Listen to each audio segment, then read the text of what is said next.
আশা করি সবাই ভালো আছেন। আজকে নিয়ে আসলাম এক অদ্ভুত ধরনের অলরাউন্ডার সিরিজ। এটি এই কারণে অলরাউন্ডার বলছি যে এটিতে একসঙ্গে রয়েছে মধ্যযুগের রাজনীতি, ফাইট, সেই সঙ্গে ব্ল্যাক ম্যাজিক, মানে সব দিক থেকে এক কম্বো প্যাকেজ।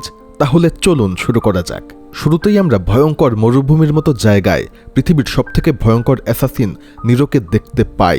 তাকে এক ফাঁসির ফাঁদে ঝুলিয়ে রাখা হয়েছিল আর পায়ের নিচে ছিল জাস্ট একটি পাথর। তবে পৃথিবীর এই সবথেকে ভয়ঙ্কর অ্যাসাসিনের এই অবস্থা কেন হলো তা জানতে হলে আমাদেরকে ফিরে যেতে হবে 3 দিন আগে। 3 দিন আগেও নেরো নিজের রাজ্যের ভাইস কাউন্সিলর নিকোলা দ্য রেশমোর সবথেকে বিশ্বস্ত অ্যাসাসিন ছিল আর রেশমোরকে নিজের বাবার মতোই মানত। সেদিন যখন রেশমোর এর বাড়িতে যায় আর সেখানে রেশমোরের মেয়ে হার্টেন্স কাঁদছিল, কারণ একদিন আগেই তার হবু বর পেনিটদের সঙ্গে যুদ্ধ করতে গিয়ে মারা গিয়েছিল। অ্যাকচুয়ালি তার হবু বর ছিল এই রাজ্যের রাজার ছেলে। এই রাজ্যের নাম ছিল লামার্তিন। এই সিরিজে বেশ কয়েকটি গ্রুপ রয়েছে, আমি সবগুলো গ্রুপের বর্ণনা দিয়ে দেই, তা না হলে আপনাদের বুঝতে প্রবলেম হবে। লামার্তিন হচ্ছে বর্তমান এই রাজ্য, মানে যেখানে নিরো থাকে। আরও একটি রাজ্য রয়েছে যেটির নাম সেগুরা, তবে লামার্তিনদের সঙ্গে সেগুরার কোনো রকমের ঝামেলা নেই, তবে সদ্ভাবও খুব একটা নেই। তবে পেনিট নামে একটি গ্রুপ রয়েছে, এটি কোনো রাজ্যের অধীনে না, তারা অ্যাকচুয়ালি ধার্মিক শ্রেণীর মানুষ, তবে তারা খুবই কুসংস্কারচ্ছন্ন। তারা যাযাবর টাইপের আর সুযোগ পেলে যে কোনো রাজ্যে যে কোনো মুহূর্তে আক্রমণ করতে পারে। আর ধীরে ধীরে এই পেনিটদের সংখ্যা খুবই বেড়ে যাচ্ছে, আর সেই পেনিটদের সঙ্গে যুদ্ধ করতে গিয়েই এই রাজ্যের রাজপুত্র মারা গিয়েছে। এখানে এই রাজ্যের রাজা, মানে সেই রাজপুত্রের বাবাও উপস্থিত ছিল। আর নিরো তাকে বলে, আমরা দুইজন খুবই ভালোভাবে যুদ্ধ করছিলাম, তবে রাজপুত্র আমাকে বাঁচাতে গিয়ে সে নিজে মারা গিয়েছে। এটি শোনার পর রাজা তার ছেলেকে নিয়ে খুবই গর্ব করে যে সে বীরের মতো মরেছে। এরপরে রাজা সেখান থেকে চলে যায়, কিন্তু কিছুক্ষণ পরেই রেশমোরের সঙ্গে কথা বলে বোঝা যায় সেই রাজপুত্রকে পেনিতরা মারেননি, তাকে মেরেছে তার বন্ধু এই নিরো নিজেই। আর সেটি করেছে এই রাজ্যের কাউন্সিলর রেশমোরের কথায়, কারণ নিরো মূলত রাজার হয়ে কাজ করে না, সে এখানকার কাউন্সিলর রেশমোরের হয়ে কাজ করে। অ্যাকচুয়ালি সে নিজের মেয়ের বিয়ে এই রাজ্যের রাজার সঙ্গে দিতে চাচ্ছিল না, কারণ সে খুব ভালো করেই জানত এই রাজ্যের অর্থনৈতিক অবস্থা খুব খারাপ, আর তার কাছে একটি ভালো অপশন ছিল। সে চাইছিল সে তার মেয়ের বিয়ে দেবে ভিলানরেচ নামের একটি কিংডমের রাজপুত্রের সঙ্গে, কারণ সেই রাজপুত্রর বয়স অত্যন্ত কম, আর সে চাইলেই তাকে ভুলিয়ে ভালিয়ে সেই রাজ্যটা দখল করে নিতে পারবে। আর রাজপুত্রকে মারার জন্য নেরো এখন রেশমোরের কাছ থেকে সোনার থলি নেয়, যেটা নিয়ে সে খুবই খুশি হয়ে সেখান থেকে চলে যায়। তবে এর কিছুক্ষণ পর হঠাৎ রেশমোরের কাছে শহরের চ্যান্সেলর আসে। সে জেনে গিয়েছিল রাজপুত্রকে রেশমোরই খুন করিয়েছে, তাই সে এখন তাকে ব্ল্যাকমেল করার চেষ্টা করে। তবে রেশমোর তার কথায় কোনো গুরুত্ব দেয় না আর সেখান থেকে বের করে দেয়। অন্যদিকে নেরো তার সোনার মুদ্রাগুলা নিয়ে এক রেড লাইট এরিয়ায় চলে যায় আর সেখানে গিয়ে এনজয় করতে থাকে। তবে দেখা যায় সেখানে লাবার্ন নামের এক ডাইনি মহিলা তার উপরে নজর রেখেছিল। আর এইদিকে নেরোকে এখানে ব্যস্ত দেখে লাবার্ন হঠাৎই রেশমোরের ঘরে পৌঁছে যায়। তারপরের দিন রেশমোর নেরো আর নিজের বাকি 6 জন অ্যাসাসিয়ানকে ডেকে পাঠায়। এর মধ্যে যদিও নিরো ছিল সবথেকে দক্ষ, আর তখন সেখানে লাবার্ন মানে সেই ডাইনিও উপস্থিত ছিল। আর এখন রেশমোর চাইছিল যে কোনোভাবে তার উপর পোস্টের ব্যক্তি চ্যান্সেলরকে খুন করতে, তাহলে সে সেই জায়গাটা নিতে পারবে। তাছাড়াও সে জেনে গিয়েছিল রাজপুত্রকে সেই খুন করিয়েছিল, তাই তাকে খুন করা রেশমোরের জন্য খুবই জরুরি ছিল। কিন্তু এটি শোনা মাত্র নেরো সহ বাকি সকল অ্যাসাসিয়ান একদম হতভম্ব হয়ে যায়, কারণ চ্যান্সেলরের কাছে সবসময় কড়া পাহারা থাকত, তাকে মারা ছিল প্রায় অসম্ভব। এই সময় পেছনে দাঁড়িয়ে থাকা লাবার্ন নেরোর সঙ্গী তুসাকে এই কাজটা করতে বলে। এটা শোনার পর নেরো আর তার সঙ্গী তুসাকে নিয়ে খুবই চিন্তিত হয়ে পড়ে। কিন্তু সেদিন সন্ধ্যাতেই হঠাৎ গ্রামে খবর ছড়িয়ে পড়ে যে চ্যান্সেলরকে কেউ একজন খুন করেছে। এটা শুনে নিরো অবাক হয়ে যায়। আর এখন যখন সে তুসাইয়ের বাড়িতে তার সঙ্গে দেখা করতে যায়, তখন সে জানতে পারে যে তুসাই চ্যান্সেলরকে খুন করেছে। কিন্তু তখন তাকে খুবই দুর্বল দেখাচ্ছিল, আর হঠাৎই তার একটা দাঁতও ভেঙে পড়ে। এরপর তুসা নেরোকে বলে যে লাবার্ন মানে সেই ডাইনি তার উপর এক অদ্ভুত কালো জাদু করেছিল আর তাকে টেলিপোর্টের মতো চ্যান্সেলরের ঘরে পৌঁছে দিয়েছিল, যেখানে চ্যান্সেলর ছাড়া তখন আর কেউ ছিল না। আর সুযোগ বুঝে সে তাকে মেরে ফেলে। কিন্তু প্রবলেম হচ্ছে, সে যেহেতু কালো জাদুর মাধ্যমে গিয়েছিল, তাই তার প্রভাব এখন তার শরীরে পড়েছে, যার ফলে সে ধীরে ধীরে অসুস্থ হয়ে যাচ্ছে। এর পরের দিন চ্যান্সেলরের ফিউনারেল শেষ হওয়ার পর রেশমোর খুবই খুশি ছিল, কারণ এখন সে চ্যান্সেলর হতে চলেছিল। এই কারণে সন্ধ্যায় সে এক দুর্দান্ত পার্টির ঘোষণা দেয়। এরপর সন্ধ্যায় পার্টিতে যাওয়ার আগে রেশমোর নোরার জন্য একটা নেকলেস পাঠায়, যেটা নেরো নিজের গলায় পরে খুবই খুশি হয়ে সেই পার্টিতে চলে আসে। কিন্তু পার্টির সময় খেতে খেতে হঠাৎ হার্টেন্সের সঙ্গে রেশমোরের ঝগড়া বেঁধে যায়, কারণ সে জেনে গিয়েছিল তার হবু বর মানে রাজপুত্রকে তার বাবাই খুন করিয়েছে।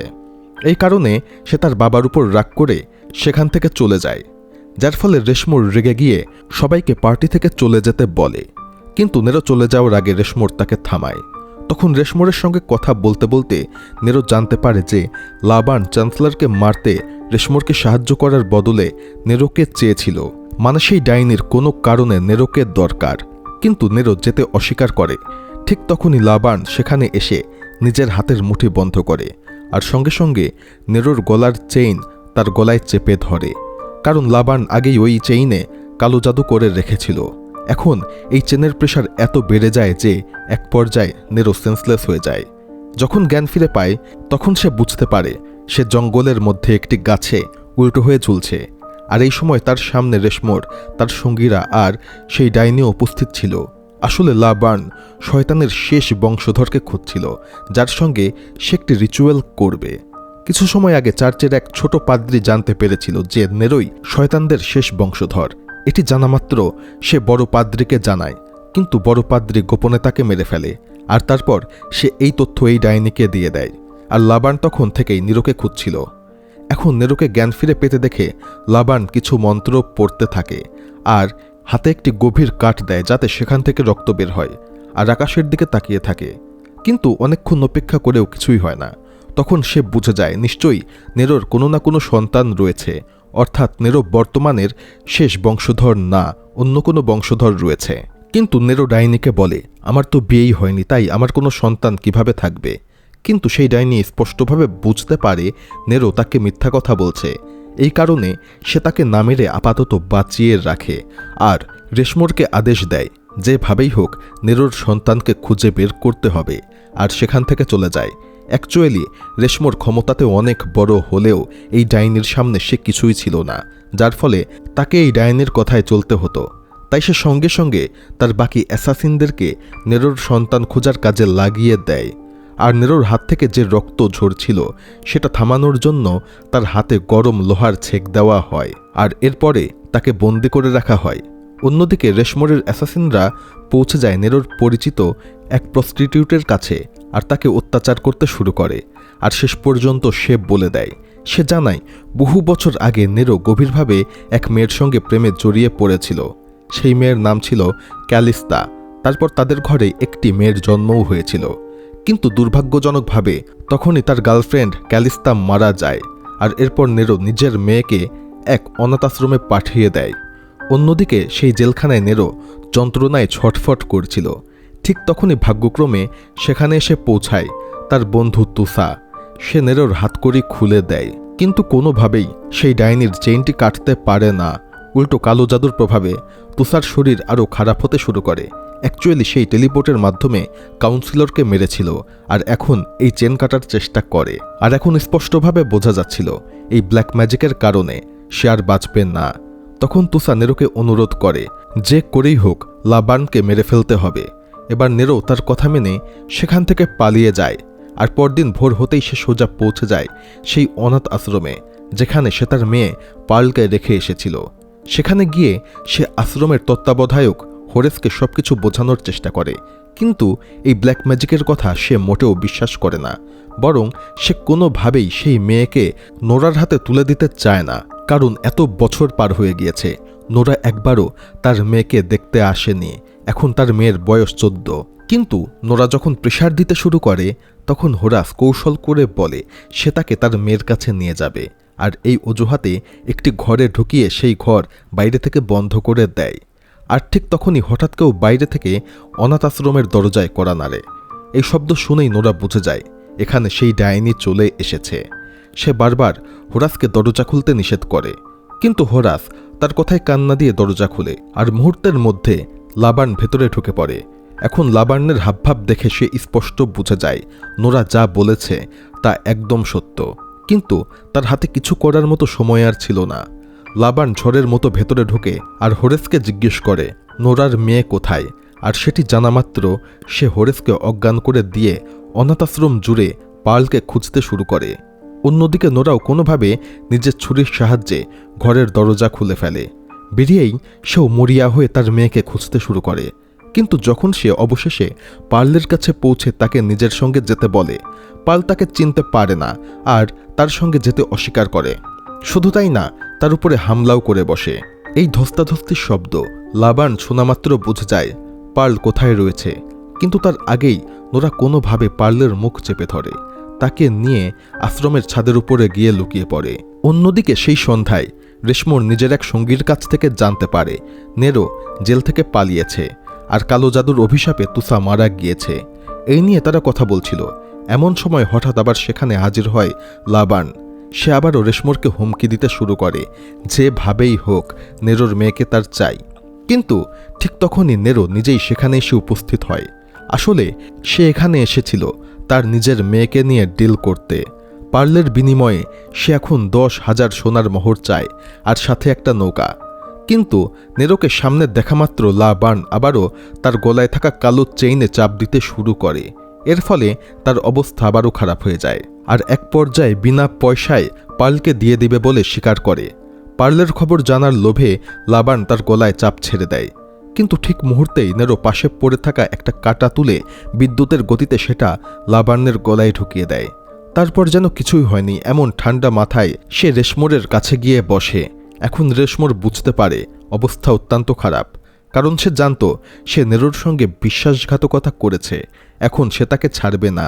এই কারণেই রেশমোর সঙ্গে সঙ্গে ঘরে থাকা নিজের সকল খুনিদেরকে আদেশ দেয় নেরোকে মেরে ফেলতে।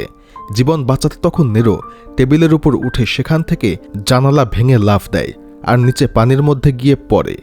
অন্যদিকে হোরাস এসব অলৌকিক ঘটনা নিজের চোখে দেখার পরে আর চুপ থাকতে পারে না। সে সিদ্ধান্ত নেয় তাকে এই ব্যাপারে জানতে হবে। সেই কারণে সে লাইব্রেরিতে গিয়ে অতিপ্রাকৃতিক বিষয়ে পড়াশোনা করতে শুরু করে আর সেখানকার ভবিষ্যৎবাণী থেকে জানতে পারে শয়তানের শেষ বংশধরের সাহায্যে শয়তানকে আবারও পৃথিবীতে ফিরিয়ে আনা সম্ভব। এটি জানার পর হোরাস বুঝে যায় লাবার্ন নিশ্চয়ই কোনোভাবে পার্লকে ব্যবহার করে সেই শয়তানকে পৃথিবীতে ফিরিয়ে আনবে। এটি জেনে সে আঁতকে ওঠে। সে বুঝতে পারে তাকে যে করেই হোক লাবার্নের রিচুয়াল ঠেকাতে হবে, আর এখন সে মর্মান্তিক এক ডিসিশন নেয়। সে সেই রিচুয়ালের আগেই পার্লকে মেরে ফেলবে। এই বিষয়টা নিয়ে কথা বলতে নিজের গ্রামের চার্চে যায়, তবে ফাদার এটি শুনে একদম স্তম্ভিত হয়ে যায়। কিন্তু হোরাসের জন্য এটা কোনো সহজ কাজ ছিল না, কারণ সে নিজের হাতে পার্লকে ছোট থেকে বড় করেছিল, তাই সে নিজের হাতে তাকে মারতে পারবে না।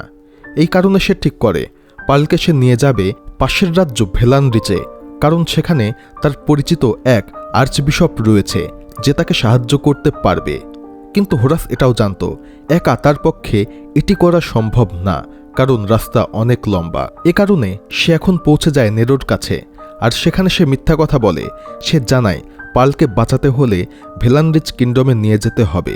প্রথমে নেরোর রাজি হয় না, কারণ সত্যিকার অর্থে সে তার মেয়েকে মোটেও ভালোবাসত না। তার সাথে তার তেমন অ্যাটাচমেন্ট ছিল না। এমনকি সে তার মেয়েকে উদ্ধার করেছে একটিমাত্র কারণে, যাতে তার মেয়েকে দিয়ে সে সেই ডাইনির সঙ্গে একটি ডিল করতে পারে আর সেই ডিল মোতাবেক অনেক স্বর্ণমুদ্রা পেতে পারে। কিন্তু সেটি সে পায়নি। তবে হোরাস এখন নেরোকে বলে সে যদি তার হয়ে কাজ করে, মানে তার মেয়েকে সেই কিংডমে নিয়ে যায়, তাহলে সে অনেক স্বর্ণমুদ্রা তাকে দেবে, যার ফলে নেরো সঙ্গে সঙ্গে রাজি হয়ে যায়। তবে এর জন্য লাগবে একটি ঘোড়ার গাড়ি। তবে নেরো খুব ভালো করেই জানত খুব শিগগিরই রেশমোর তার মেয়েকে একটি ঘোড়ার গাড়িতে তুলে ভেলানরিচ কিংডমে পাঠাবে। অ্যাকচুয়ালি এই প্রতিবেশী রাজ্যেই ভেলান তার মেয়েকে বিয়ে দিতে চায়, কারণ এই রাজ্যটি অনেক সমৃদ্ধশালী ছিল। আর নেরো এখানে চালাকি করে সেই গাড়ির ড্রাইভারকে অজ্ঞান করে দেয় আর সেখানে বসিয়ে দেয় হোরাসকে, আর সে নিজে পার্লকে নিয়ে সেই গাড়িতে উঠে পড়ে। এর কিছুক্ষণ পরেই হার্টেন্স এসে সেই গাড়িতে ওঠে, আর তখনই নেরো খুবই দ্রুত গতিতে তার মুখ চেপে ধরে আর তাকে চুপ থাকতে বলে। সে স্পষ্ট বলে দেয় কোনো রকম শব্দ করলে সে তাকে মেরে ফেলবে। এদিকে হার্টেন্সের নিরাপত্তার জন্য সেনাপতি আর তার কিছু সৈন্যও সেই গাড়ির পেছন পেছন আসছিল, কিন্তু যতক্ষণ হার্টেন্স ওই বগির ভেতরে ছিল ততক্ষণ নেরো আর পার্লের তাদের কাছ থেকে কোনো ভয় ছিল না। আসলে নেরোর পরিকল্পনা ছিল হার্টেন্সের সঙ্গে এই একই গাড়িতে করে সেই রাজ্যে পৌঁছে যাওয়া। অন্যদিকে রেশমোর ভেবেছিল সেই ডাইনি লাবার্ন মারা গিয়েছে, এই কারণে সে তার দেহটাকে এক নর্দমায় ফেলে দেয়। সেখানে গিয়ে দুজন ভিখারির মতো লোক সেই মৃতদেহকে খুঁজে পায় আর সেই ডেড বডির সঙ্গেই খারাপ কিছু করার চেষ্টা করে, আর তখনই লাবার্ন জীবিত হয়ে যায় আর নির্মমভাবে সেই দুইজনকে মেরে ফেলে। আর সে আবারও বের হয় সেই পার্লকে খুঁজতে। অন্যদিকে গাড়ি চলে যাওয়ার কিছুক্ষণ পরেই রেশমোর জানতে পারে সেই গাড়ির ড্রাইভারকে নেরো অজ্ঞান করে দিয়েছে আর সেই গাড়িতে এখন তারা রয়েছে। এই খবর শুনে সে রাগে ফেটে পড়ে। সে সঙ্গে নিজের কিছু লোকজন নিয়ে সেই গাড়ির পিছু নেয় যাতে ভেলান্ডেজ কিংডমে যাওয়ার আগেই সে নেরোকে ধরতে পারে। অন্যদিকে এখন পর্যন্ত সেনাপতিরও সন্দেহ হতে শুরু করে সেই গাড়ির ভেতরে অন্য কেউ আছে। এই কারণে সে গাড়ি থামিয়ে দেয়, আর নেরো যখন বাইরে তাকায় তখন সে দেখে তার সামনে সোজা দাঁড়িয়ে আছে সেই সেনাপতি, যার ফলে সেই সেনাপতি এখন পার্ল, হোরেস আর নেরো এই তিনজনকেই ধরে ফেলে, তাদের হাত বাঁধে। তবে তখনই নেরো নিজের জীবন বাঁচানোর জন্য সত্য কথা বলে দেয়। সে জানায় রেশমোরই সেই রাজপুত্রকে খুন করেছে, এমনকি সেই ডাইনির সঙ্গে হাত মিলিয়ে এখানকার চ্যান্সেলরকেও হত্যা করিয়েছে। এটি শোনার পরে কোনোভাবেই সেনাপতি এটা বিশ্বাস করতে পারে না, কিন্তু হোরাস তাকে বারবার অনুরোধ করতে থাকে। আর তখন সেনাপতি আপাতত পার্লকে সেই গাড়ির ভেতরে লুকিয়ে রাখে। এর কিছুক্ষণের মধ্যেই রেশমোর সেখানে চলে আসে, আর তার কথা, তার আচরণ, তার ব্যবহারের মধ্যে দিয়েই সেনাপতির কাছে পরিষ্কার হয়ে যায় নেরো যা বলেছে তাই ঠিক। এই কারণে সে নেরোর হাতের বাঁধন খুলে দেয়। কিন্তু ঠিক তখনই আচমকা সেখানে সেই ডাইনি লাবার্ন চলে আসে। এসেই সে আবার নেরোর গলার কালো চেইন শক্ত করে চেপে ধরে আর আবার বলতে শুরু করে, পার্ল কোথায়? শুরুর দিকে সে কিছুই বলে না, কিন্তু নিজের বাবাকে এত ভয়ঙ্কর যন্ত্রণা পেতে দেখে পার্ল নিজেই চলে আসে। আর পার্ল সামনে আসা মাত্র লাবার্ন তাকে ছেড়ে দেয়। এই সুযোগটাকে কাজে লাগিয়ে নেরো সে নিজের মেয়ে পার্লের গলাতেই ছুরি ধরে। সেই মুহূর্তে সেখানে থাকা কেউই বিশ্বাস করতে পারছিল না যে নেরো নিজের মেয়েকে মারতে পারে। তখন নেরো একটি চাল চালে, সে ইচ্ছা করে নিজের মেয়ের পেটে ছুরি ঢুকিয়ে দেয়। এই দৃশ্য দেখে সেই ডাইনি লাবার্ন একদম ভয় পেয়ে যায়, কারণ পার্ল মারা গেলে তার রিচুয়াল কোনোভাবেই হবে না। তাই লাবার্ন এখন পিছু হটতে শুরু করে। আর ঠিক সেই সুযোগে নেরো, হার্টেন্স, পার্ল আর সেনাপতি দ্রুত গাড়িতে উঠে পড়ে, আর হোরাস সঙ্গে সঙ্গে সেই গাড়ি নিয়ে ছুটে যায়। এই ব্যর্থতায় রেশমোর ক্রোধে জ্বলতে থাকে, আর রেশমোর এখন আদেশ দেয় এখানে থাকা সেনাপতির সকল সঙ্গীকে মেরে ফেলতে আর তারপরে তাদেরকে ফলো করতে। রেশমোর আরও বলে সে নিজে এখনই সেই ভেলান রাজ্যে যাবে আর তার সৈন্যরা যাতে অক্ষত অবস্থায় তার মেয়েকে উদ্ধার করে নিয়ে আসে, কারণ তার মেয়ের সঙ্গে সেই রাজ্যের রাজপুত্রের বিয়ে দেবে। আর লাবার্ন এখন রেশমোরের যেই অ্যাসাসিয়ান ছিল তাদের সঙ্গেই পার্লকে ধরার জন্য রওনা দেয়। অন্যদিকে নেরো তার মেয়ের পেটের ক্ষত সেলাই করে দেয়। অ্যাকচুয়ালি এটা করা ছাড়া তার আর কোনো উপায় ছিল না, আর তার ব্যথা কমানোর জন্য একটা গাছের শিকড় তাকে খাইয়ে দেয়। এরপর সেনাপতির সঙ্গে কথা বলতে বলতে নেরোর সঙ্গে তার তর্ক বেঁধে যায়। তাদের মধ্যে তর্ক হয় এই ব্যাপারে তাদের মধ্যে কে শক্তিশালী যোদ্ধা। তখন সেনাপতি বলে প্রথমে সে হার্টেন্স আর পার্লকে নিরাপদে বাঁচাবে, তারপর নিজেরা ফাইট করবে আর সিদ্ধান্ত নেবে কে বেশি শক্তিশালী। কিন্তু সেনাপতির কথা শেষ হওয়ার আগেই নেরো তাকে লাথি দিয়ে সেই গাড়ি থেকে ফেলে দেয়। এর কিছুক্ষণের মধ্যেই তারা পৌঁছে যায় কাছের এক গ্রামে। সেখানকার নদীর পানি পুরোপুরি শুকিয়ে গিয়েছিল। গ্রামের মানুষ তৃষ্ণায় ছটফট করছিল। অ্যাকচুয়ালি এই জাতির উপরে এক ধরনের অভিশাপ রয়েছে। তবে নোরা যখন তার দলবল নিয়ে সেখানে যায় তখন তারা অদ্ভুতভাবে তাদের দিকে তাকিয়ে থাকে, আর এরই মধ্যে তাদের গাড়ির চাকা এক গর্তে আটকে যায়। অনেক চেষ্টা করেও তারা গাড়ি বের করতে পারে না। বাধ্য হয়ে গাড়ি রেখেই তারা হাঁটতে শুরু করে, আর কিছু দূর আগানোর পরেই দেখতে পারে সেই মানুষগুলো ঘোড়াগুলোকে ঘিরে সেই ঘোড়াগুলোকে মারছে, কারণ তারা সেই ঘোড়াগুলোকে খেতে চায়। এই দৃশ্য দেখে তাদের খুবই খারাপ লাগে, কিন্তু আপাতত তাদের কিছুই করার ছিল না, তাই তারা এগিয়ে যায়। অনেকক্ষণ হাঁটার পর তারা পৌঁছে যায় এক জঙ্গলে। সেখানে কিছুটা এগিয়ে যেতেই গাছের শিকড়ের প্রভাব শেষ হয়ে যায় আর পার্লের পেটের ব্যথা আরও বাড়তে শুরু করে। তবে এরই মধ্যে তারা একটি গ্রামে পৌঁছে যায়। তবে এখানকার মানুষদেরকে পশ্চাপিতারা একদম জিম্মি করে রেখে দিয়েছিল। পশ্চাপিতারা তারাই, যার কথা আমি আগে বলেছিলাম। এরা ধর্মান্ধ ব্যক্তি। এরা খরা হলে মনে করে এটি মানুষের পাপ, আর তারা মানুষদের বিভিন্ন অংশ বলি দিত। আর পার্লের পেটের ব্যথা বাড়ার কারণে নেরো এখন সেই ওষুধের গাছ খুঁজতে যায় আর সবাইকে ছায়ায় রেস্ট নিতে বলে। নেরো জঙ্গলে অনেক খোঁজাখুঁজির পর সেখানে সেই শিকড় খুঁজে পায়। তবে তখনই কেউ তাকে আক্রমণ করে তাকে সেন্সলেস করে ফেলে। আর অন্যদিকে অনেকক্ষণ পেরিয়ে যাওয়ার পর যখন নেরো ফিরে আসে না, তখন সবাই মনে করে নেরো হয়তো বা পালিয়ে গিয়েছে। এই কারণে পার্ল রেগে হোরাস আর হার্টেন্সকে সামনে এগোতে বলে। আর নেরোর অদ্ভুত আচরণের কারণে না চাইলেও তারা এখন পার্লের কথা মেনে নেয়। এদিকে নেরোর জ্ঞান ফিরতেই সে দেখতে পায় তার হাত বাঁধা, আর সে বুঝতে পারে তাকে যে অজ্ঞান করেছিল সে হচ্ছে সেনাপতি। তাকে দেখেই নেরো বারবার নিজের হাতের বাঁধন খুলে দিতে বলে, কারণ যত দ্রুত সম্ভব সেই শিকড় নিয়ে তার মেয়ের কাছে তাকে যেতে হবে। কিন্তু এই কথা সেনাপতি বিশ্বাস করে না, বরং সে নেরোকে সঙ্গে নিয়ে অন্য কোথাও যেতে চায়। এদিকে এই একই জঙ্গলে এরই মধ্যে পৌঁছে গিয়েছিল লা বার্ন আর রেশমোরের খুনিরাও। তাদের দিকে কিছুটা দূর থেকে চোখ পড়তেই পার্লা সঙ্গে সঙ্গে দৌড় দিয়ে হার্টেন্স আর হোরেসকে সব বলে দেয়।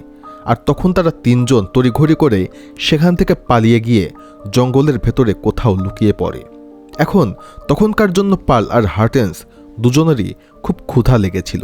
তাই পার্ল জঙ্গল থেকে 3টা টিকটিকি ধরে এনে সেগুলো খেতে শুরু করে। এটা দেখে হার্টেন্সের প্রচণ্ড ঘৃণা লাগে, কিন্তু ভয়ঙ্কর ক্ষুধার কারণে সে সেগুলোই খেতে চায়। কিন্তু পার্ল বলে সেই টিকটিকির বদলে তাকে তার কানের দুল দিয়ে দিতে হবে। আর এ থেকে আমরা স্পষ্টভাবেই বুঝতে পারি বাপ আর মেয়ে দুজনই 1 নাম্বারের ধান্দাবাজ। যাই হোক, সেই রাতে পার্ল আর হার্টেন্স ঘুমিয়ে পড়ার পর হোরেসের মাথায় ভয়ঙ্কর একটা চিন্তা আসে। সে একটা পাথর নিয়ে ঘুমন্ত পার্লকে মেরে ফেলার চিন্তা করে, কিন্তু শেষ পর্যন্ত সে সেটি করতে পারে না, কারণ তার হার্ট ছিল অত্যন্ত দুর্বল। সে পাশে বসে কান্না করতে থাকে। পরদিন সকালে হার্টেন্স ফ্রেশ হওয়ার জন্য একটু ভেতরের দিকে সরে যায়, আর তখনই তার চোখ পড়ে লা বার্ন আর তার বাবার খুনিরা তাদের দিকেই এগিয়ে আসছে। এটা দেখে পার্লকে বাঁচানোর জন্য হার্টেন্স নিজেই ওদের সামনে গিয়ে দাঁড়ায়। সে রেশমোরের খুনিদের দলে থাকা সবথেকে দক্ষ নারী যোদ্ধা জিনেপকে বলে সে নাকি অনেক কষ্ট করে ওদের হাত থেকে পালিয়ে এসেছে, আর এখন যত দ্রুত সম্ভব নিজের বাবার কাছে যেতে চায়। এই কথা শুনে জিনেপ আর তার সঙ্গীরা হার্টেন্সের কথা বিশ্বাসও করে ফেলে। কিন্তু ঠিক তখনই লা বার্ন হার্টেন্সের চুলের মুঠো ধরে ফেলে আর তাকে যন্ত্রণা দিয়ে পার্লের অবস্থান বোঝার চেষ্টা করে।